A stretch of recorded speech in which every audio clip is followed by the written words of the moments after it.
Hey, how are you, Michelle? I'm doing great, Betty. How about you? I'm doing fine. It's that time of year, right? It is. We had Thanksgiving and now we're Yep. getting into, the real time for holiday stress. And something I Yeah. heard on the TV today that I hadn't heard in a long time was something about people going to one of the big malls, the one in New Jersey, but they were talking about how people were experiencing possibility of violence getting Oh, into the malls and stuff. I haven't heard of that in ages about, no. people, well, in our case, fighting over the same item, type of thing. Now, I don't know what this was, but there was a scare at one of the malls. So there's another addition to stress during the holidays, which would be safety, right? So Yes. so we're going to talk about the next part, which is how people should be dealing with holiday stress. And more than half of the United States labor force have caregiving responsibilities outside of work. Like, for instance, a lot of them have elder care and they're trying to spend time with their parents. Mhm. And then uh, are trying to decide if they want to do at home schooling there with their children. So that's a whole new thing that's come in here. And so they're having their children at home. Mhm. So it's and then they're called the sandwich generation. I felt like that when we had my father-in-law, as much as I love him dearly, but it was like that a little bit. So they estimate that the cost of caregiving in the United States range from $264 billion to as much as $600 billion. Wow, that's a lot of money. That's a lot of money. I didn't think about putting a dollar value on it, but that's, people. And so what it impacts is people being able to afford not to work Mm-hmm. for and be stressed out because they're doing double duty. So, so according to the health insurer Blue Cross Blue Shield, many people who are trying to balance their professional lives with caregiving are forced to miss work, take leave, or quit their jobs. And those are performance issues and work habit issues that managers can only stretch so far Hmm. with it based on the type of policy that the company has. Yes. So that's why we're addressing holiday stress and its impact at work for individuals. The holidays are supposed to be a time of joy and excitement. And I have to say, in my early years, that was it. I was running around, being in Uh-huh. a choir, teaching Sunday school, and so forth. Now as we're older, we're a little more retired, so to speak, Mhm. literally and figuratively. So we aren't like that, but we see other people that are like that. Are you sort of busy in during this season? Yeah, like you said, years ago when Jeffrey, my son, was young, I was actually secretary for a religious education department at my church. And so this time of the year, you're super busy because you've got the Christmas Eve play that you're putting on. You've got just Christmas itself. It This is a crazy time of year for people. And if you're a parent, if you're a grandparent, you've got all the stress of getting Christmas presents and decorating the house and cooking and baking and all that stuff. And then when you add all the stress of work on top of that, because you still have to work, like you said, there aren't that many people out there who are independently wealthy and can just stop working for 1 or 2 months out of the year so that they can enjoy the holidays. There's a lot of financial stress that goes on this time of the year. Yeah, in the last segment, we talked about how some people leave their use or lose leave till the end of the year, and how they take it, and then their team members or colleagues sort of resent it because the workload is put upon them, so they can't really get out. But you know, the I think another place of extra pressure is the looming year. And we're getting into, everybody's talking about Q4, but they're starting to talk about Q1 in the next year.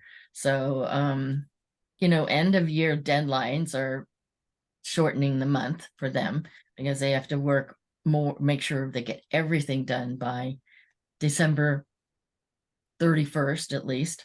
And then they have personal and financial obligations. I mean, they were talking today that they think, even though people are going to shop, that they're going to see a lower rate of shopping than they have in the other years. And I heard this one woman say, it's, you go in and get sales, but really the sales are what the items cost a number of years ago. Hmm.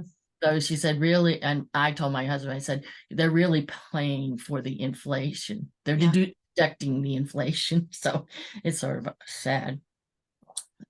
So the holiday can bring forth more long-term issues. For instance, we've lost people around holidays. So holidays haven't always been my best friend. I mean, we lost our favorite dog and my mother-in-law at Christmas week. And we've lost my father-in-law the day after Thanksgiving. It's like he wanted to be with us, and then, he gave up the ghost. So, but we try not to think about those anymore, but it was hard the first few years if you're having to contend with that. Yeah. And it's hard for people because, like you said, we just had Thanksgiving. And for some families, this is the first Thanksgiving that they're going through where they don't have that family member there. I know for our family, my Uncle Joe passed away last December, just before Christmas. And so this is the first Thanksgiving without him.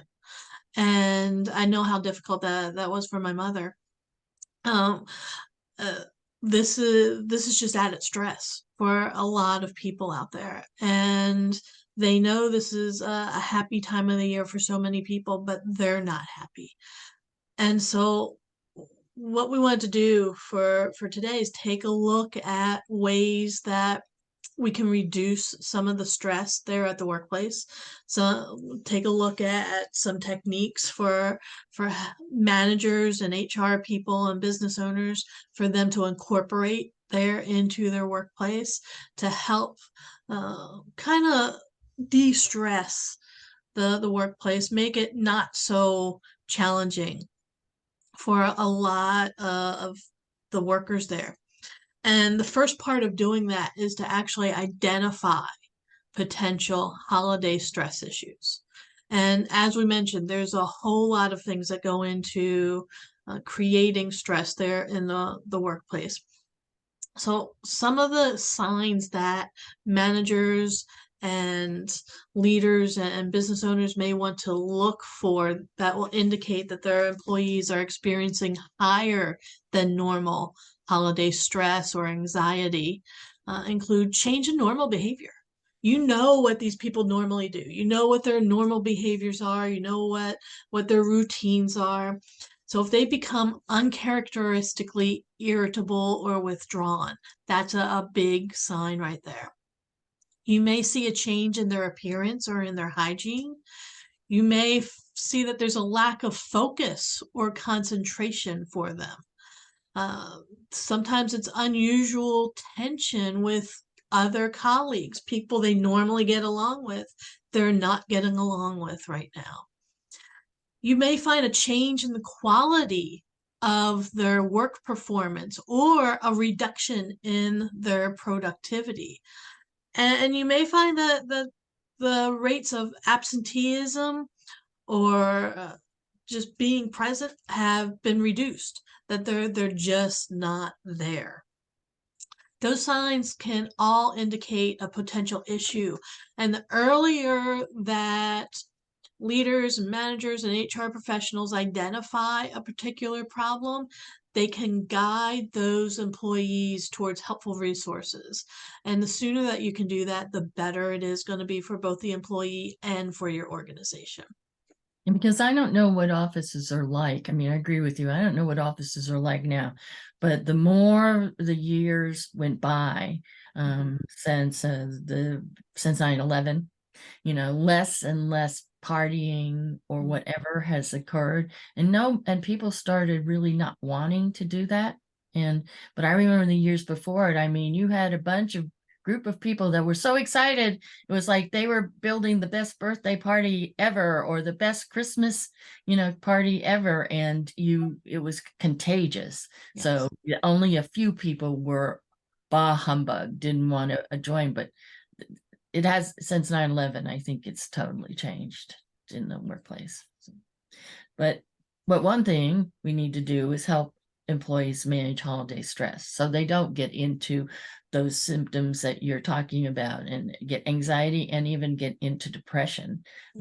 I don't know how many suicides there are during Christmas, but I imagine, it's upticked during that time, unfortunately. So there, few managers and HR professionals don't have a lot that they can do to help boost morale and reduce stress among their entire team during the year. But these are some of the things that they can do. They can include wellness breaks to give employees a chance to refocus, such as a walk outside or a quick team yoga session. That's interesting. Yeah.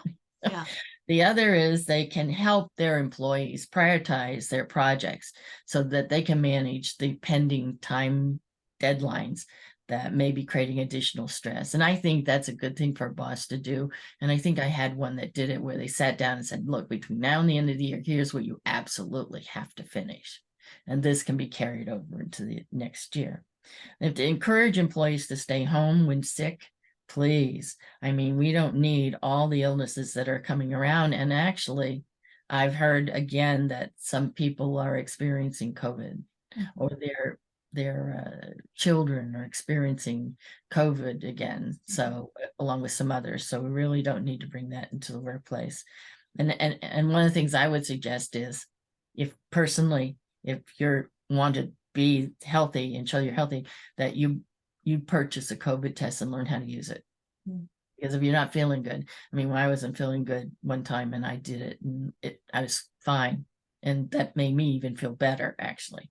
You want to motivate your employees to work together as a team.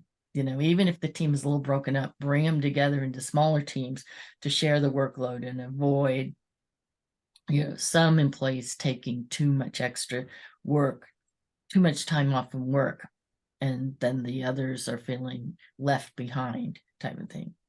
And last but not least, educate employees about their financial wellness. Financial wellness, I mean, what they're saying now is that people are carrying over their financial burden for last Christmas. And that's a sort of a scary possibility. And so their cards are maxed out. And so they need to help them think about a budget if you're in HR. Right? Yeah. As a manager, maybe not so much, but help that.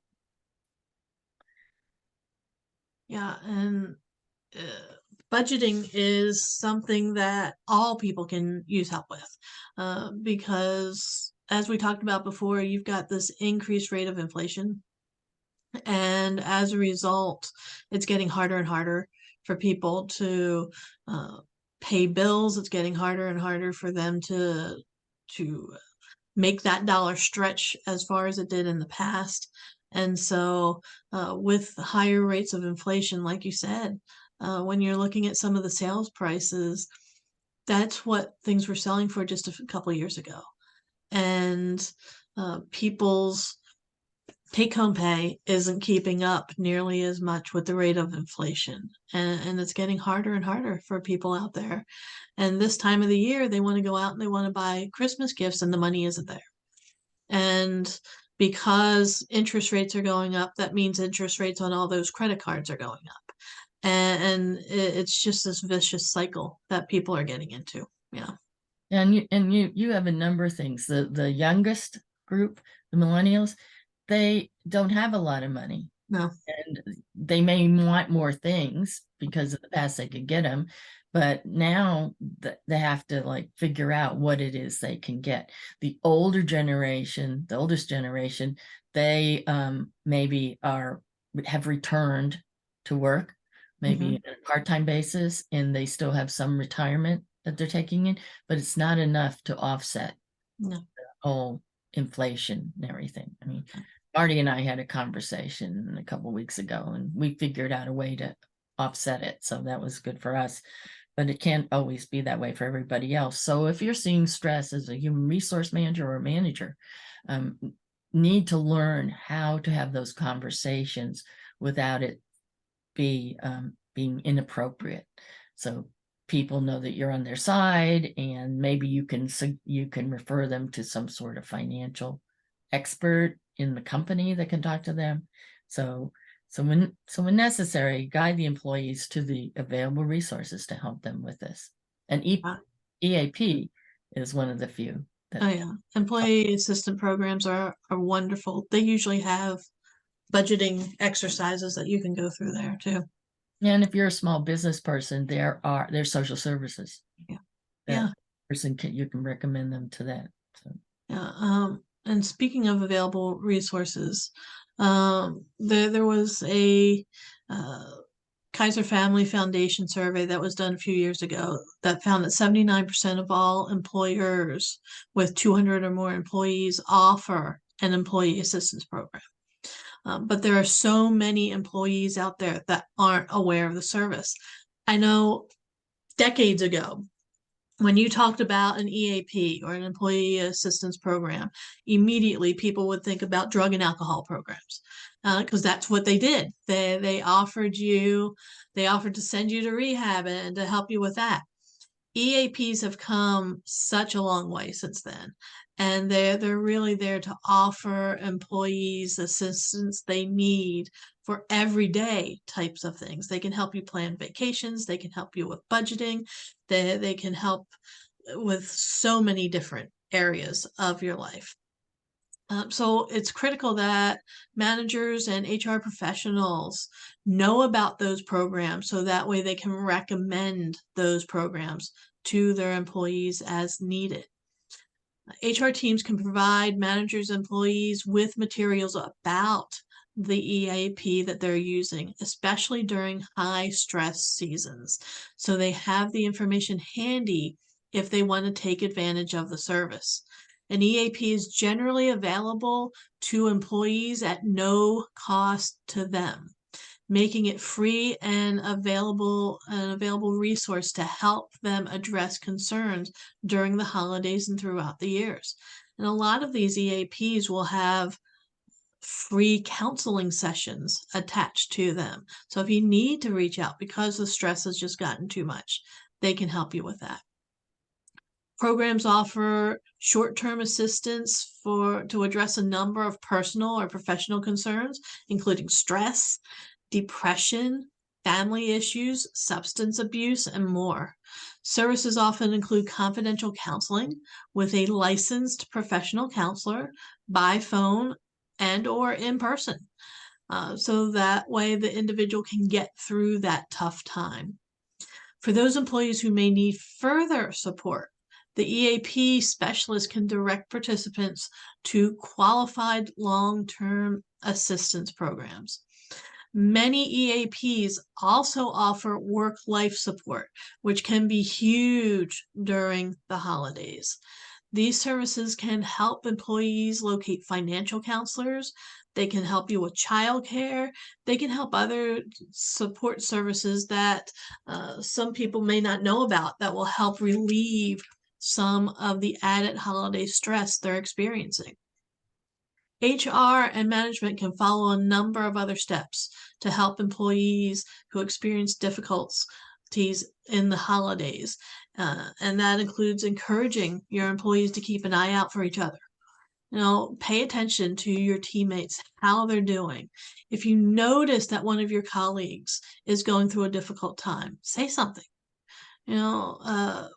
Make other people aware of what's going on. Your coworkers they know you best. They're there with you day in and day out, and they can see when there is a change. So if you see something going on with somebody, say something to your manager, say something to your HR person. But I have to say one thing, an HR person and a manager, because we've experienced it, I'm sure, is somebody who really doesn't know how to communicate. You Mhm. know, they call them out or they announce it, and I'm like, really? I can't believe you did that. I mean, so really, you as a owner of a company or in a large corporation need to make sure that your EAP, your HR, and your managers are getting the right training with regards to employee health and wellness. And this means holiday stress, but mainly how to communicate, communicate, communicate, communicate. Yeah. That's one of the biggest skills that people need to know how to. That's the truth. Yeah. And like you said, keep it confidential. You don't have to have this conversation in front of the entire team. You know, go for a walk with the person and have a conversation and find out what's going on. That alone can help them reduce the stress just by telling somebody else what's going on. And also walking. Yeah. Oh Walking yeah. and getting air can Yeah. make a major difference in how the person is, and to encourage them later to take a walk daily now that they understand the benefits of actually getting out of the building, or in our case, walking around the large federal agency that covers 1 or 2 blocks, Yeah. type of thing. So, yeah. Yeah. Fresh air can do wonders for Mm, people. yeah. Uh, Also, uh, management and HR people, they can consider expanding schedule flexibility to allow employees to attend holiday events at their children's school, to go to family obligations that typically arise during the holidays. There's a lot of family focused types of activities that happen during the holidays. So that can help reduce the pressure that many employees feel and can impact their performance because they're worried. And their mind isn't there on the work. They're thinking about, their children's school play and stuff like that. You can also guide your employees towards your company's financial and physical wellness programs, as well as the employee assistance program. Have a resource to help managers, to help people manage their money that can help with stress and related financial concerns and take better care of themselves physically.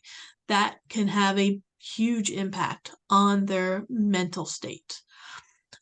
Many employees may be feeling the stress of the season weighing upon them, and from anxiety over too much to do, too little time to do it in, there's a potential effect of more serious conditions. And that's what happens with stress is it's not only mental but it's physical for people. Employees can experience a number of difficulties at this time of year. So employers, you can play a critical role in ensuring that employees have support and are aware of resources that can provide assistance during this time of the year and throughout the year. One thing I thought about was the tendency for people to have heart-related Hmm. substances, and people say, well, it's because they ate too much food or they did this, and it's not necessarily true. I mean, they just are stressed so much that their body gives them you know points, Yep. alerts them, and they don't always follow up the alert, and then they are in trouble. So Yeah, they're not paying attention to what's going on inside. it's true. Yep. And family and friends need to be aware of that too. Yep. So with the holidays in full swing, so let's help make our employees, our managers, even our HR people, to not feel the stress, to be Yeah. or able to manage it so that they can enjoy the season and also feel like they're being productive and helpful and so forth. So Awesome. that's all we can do. So what are some habits, Betty, that can help employees and managers and HR people because they're feeling the stress too? What are some workplace habits that can help fight holiday stress? Well, one of the things I was just thinking about when we're talking about finance and being able to afford gifts for our, our family and some friends and so forth is finding out what some other people are doing. You may end up finding out that there's something that you can do that doesn't cost that much money, but that feels like a gift to that person. I mean, in some ways, I know some kids said, Mom, I'm gonna, I'll wash the dishes during Christmas week, something like that. Or I'll go out and rake the leaves or shovel the snow. So, it could be a gift of a service to a family member, or it could be a small book that's not outrageously expensive. And so I think creativity is the important thing to think of. Think outside the box, give it some thought, so forth, and ask for help, Yeah. figure it out. The other thing I think is when you come in, I learned a lot of centering exercises, and I found when that was really stressful, I would close the door, even though my boss didn't like closing doors. I would close the door and do a centering exercise, and essentially a breathing exercise. And somehow between that and going outside during lunch and at least getting a breath of fresh air for even a couple seconds, that would help me be able to start the day. And each of us has different coping mechanisms like that, but I think we need to make sure that we end up finding our own coping mechanism that will help us handle this and start the day in a good way. Do you have any ideas? Well, setting boundaries and prioritizing tasks is good. Especially like you said, when it comes to gift giving, you got to set a budget. You have to set boundaries on how much you're willing to spend, and don't break it. Because eh, right now, financial concerns are one of the leading causes of stress, and the more money you spend at Christmas time, the more stress that you're going to create. So make sure that you set those boundaries. Prioritize what needs to get done. Like you said, you were fortunate enough to have a manager who sat down with you and said, "This is what I need you to focus on for the rest of the year. This is the priority at hand." So if you can do that, that's great. And check in daily with yourself. Ask yourself, how am I feeling? What's my stress level at right now? What is it that I can and cannot do right now? And schedule some time each week to disconnect from work. Just leave the email, leave the phone calls, just be able to, like you said, center yourself and make sure that you are okay. Take some deep breaths, and it doesn't. I'm not talking about doing this for hours and hours on end. I'm talking about taking 5 or 10 minutes a day to just take a break and relax and let the work go for just a little bit of time. One other thing too, you mentioned about, I mentioned about my boss talking to us about what was essential. Well, one of the other things is if you're feeling overwhelmed, Mm-hmm. you need to approach your boss with that. And one of the things I did was I put flip chart paper on my wall in my office, and I listed everything that I was doing. It sort of scared me. I didn't realize I was you know having so many balls in the air. But I had her come in and I said, look, I want you to look at what I'm doing, and almost all of it you've tasked me to do. What I can't do it all right now. So, I mean, yeah, you may not want to hear that, but I really need your help in figuring out which ones are really critical and which ones need to be done and which ones can be, put off for a while. Right. And that she was surprised that because she was easy about giving out assignments right and left. So, she was surprised, but sometimes you have to take your own initiative and sort of gird the loins and Yep. go in and ask for a conference with your boss and ask that tough question. Yeah, I agree. Uh, there's also being able to set some self-care routines. Um, self-care is one of those concepts that is relatively recent. We didn't really hear that term, 5, 10 years ago. Mm. And so this is something that's a bit newer, but the things that we talk about under self-care are things that people have done for decades. Um, Betty, can you think of some self-care routines that will help reduce some of the stress? Yeah, I mean, and these might be the outside of your office. Mhm. Could be this. I always talk to my students and say, my clients, I'm sorry, and say, so when was the last time you had a manicure pedicure? And I mean the men too. Yep. When was the last time that you had a seated massage Yep. or full body massage? Uh, when was the last time that you went out and got your favorite latte or took yourself out for a meal that you really liked or went asked somebody else to go with you? I mean, these are things that give you energy and re-nurture yourself, and you just need to have your body get more energy because it's being zapped right and left during the stress time. Yeah, and something as simple as packing yourself a healthy lunch. Oh yeah, it's true. Yeah, I mean, this time of year, you're just grabbing things, and what you're feeding yourself isn't necessarily good for your body. So taking the time to eat a healthy meal can be a form of self-care. Yeah, and cut down on the snack drawer. Yes. Snacks are not good for you. And it doesn't even mean about the weight. It just means that they just don't give you energy and they don't feed your body well at all. So your health could go, you find in the new year, you might find when you go to checkup, go, oops, I didn't know that I had that. Well, maybe you got it last year type of thing.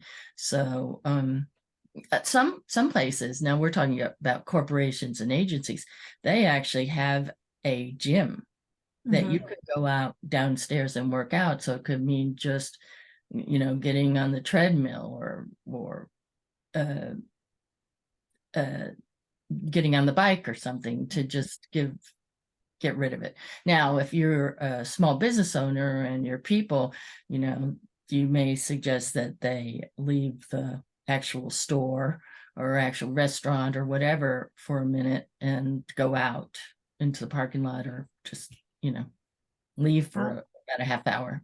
Sort of Uh, hard for them to leave if they aren't nearby, though. So, yeah, the Department of Labor will remind you that your employees have to have a lunch break. So absolutely.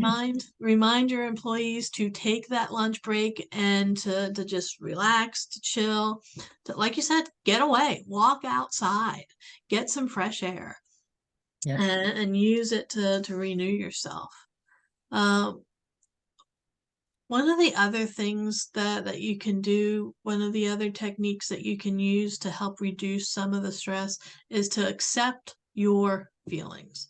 Accept the way that you feel. Like we said, you got to check in with how things are going every once in a while.